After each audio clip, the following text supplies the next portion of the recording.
Colin Ferrel playing two characters in the DCU, Matt Murdock's putting together a team, and Walton Goggins absolutely stole the show. That's movie news, and it's Sunday, and we have to discuss all of it and dive into it. Let's get it going. Also, shout out the GOAT.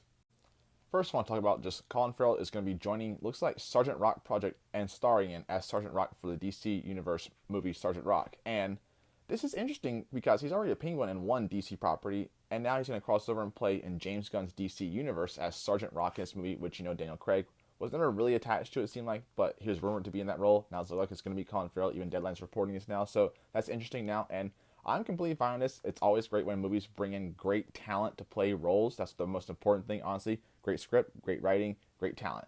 Obviously, great talent. We've seen what he's done with the Penguin, and so I'm all down for this. It's two separate characters, and it's really two separate universes because the Penguin, that's a whole separate, that's Matt Reeves, Pattinson, that's the Pattinson verse. This is a completely different, this is James Gunn's universe with Superman, David Cornsweet. So I'm fine with this. I think it's a great role. If it is true and turns out to come to fruition, I'm interested to see what it is. I'm interested to see what this project is because Sgt. Rock is a World War II character, but I'm all down for this. Colin Farrell is amazing, great casting, and if it's true, let's get it going. Let's see what happens with this.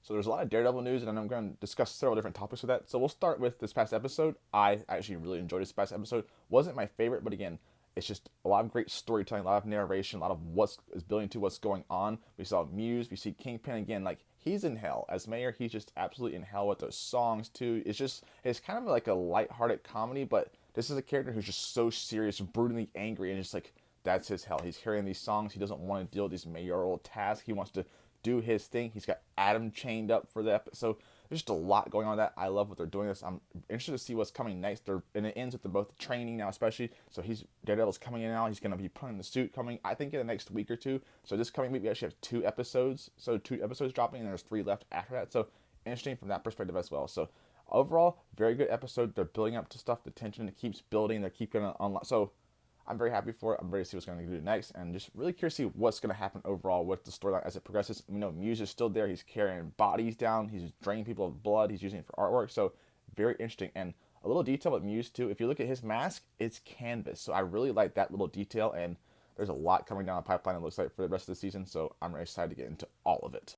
And also, shout out Frank Castle and the Punisher. That conversation between him and Matt was absolutely brilliant, and I love when they have those conversations. You think back to the rooftop scene from season 2. So Jon Bernthal just brings such a veracity and intensity to the Frank Castle character and the persona, and then he's going to be wreaking absolute havoc since he found out now that these cops are using his logo. He calls them fanboys.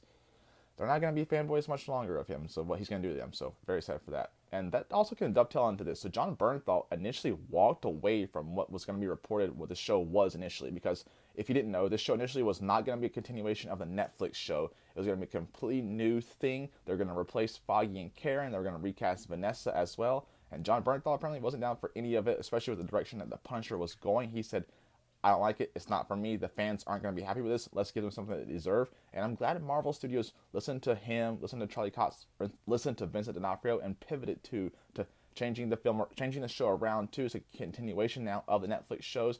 Brought back those original cast and characters. They have a plan to. Initially, they say this scene too between Matt and Jon wasn't supposed to take place this early. It happened later in the season. They moved it up too, so that's interesting too. But I'm glad Marvel listened. Creative overhaul brought it back, and now Jon Bernthal's attached. They have the guy who did the Punisher show in charge of this show, and now he's getting his own special presentation. I'm all down for that. I love this too. Thank you for listening, Marvel, and let's keep it up. And the more Punisher, the better, because Bernthal is just so intense. He's great in everything he does, so I just love that aspect too. And then the final kind of Daredevil Born Again storyline too is reported now, just a rumor. No one knows if this is true or not, but for season 2, it looks like Matt's going to be putting together a team. So this is obviously going to be like the Defenders, but I don't think it will be if it is true. If this is true, it's not going to be like the original team of what it was. I mean, Iron Fist, don't know what that was. You get a proper Iron Fist too, but I think that's coming later down the pipeline. I think we could actually see Luke Cage in season 2. There's little hints of that. Jessica Jones, I think it's almost a certainty, but hey, bring us some different characters too to join the Defenders. I'm happy with that. If it's true, I would love to see this do.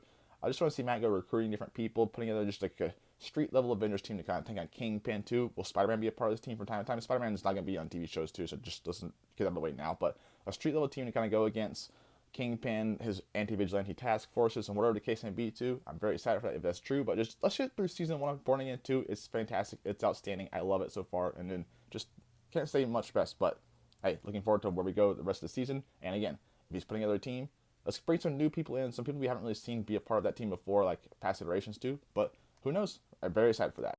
Just one thing I just want to digress and really just rant about is the Mickey 17. Just absolute just fumbling of the whole, from the marketing to the overall movie. I initially thought it was an 82 out of 100. Then upon like just further thinking about it, and I will drop it down probably to like a 79. Still quality. I would say go watch it. Interesting movie, but it's gonna lose so much money, and it's in the theaters for 17 days. This doesn't make sense. I don't know why Hollywood studios continuously do this. Theatrical runs cannot be 2.5, 3 weeks. That makes no sense at all. A minimum, movies should be in theaters for 30, 45 days. Let them make money. Let people talk about them. But the 17 days of streaming, again, you're just killing your audience. You're conditioning audiences and people to, hey, I don't have to go see this. It's going to come out in 2 weeks on streaming. People will hear this, and then for the next film, oh, I don't need to go see that in movies. I can just wait 2 weeks, 3 weeks, a month, and I can just see it on streaming that I'm paying for, like, for way cheaper. So it's like, it makes no sense. You're conditioning your audiences to not go see movies. It makes no sense, and that's all. I just digress about that. And then lastly,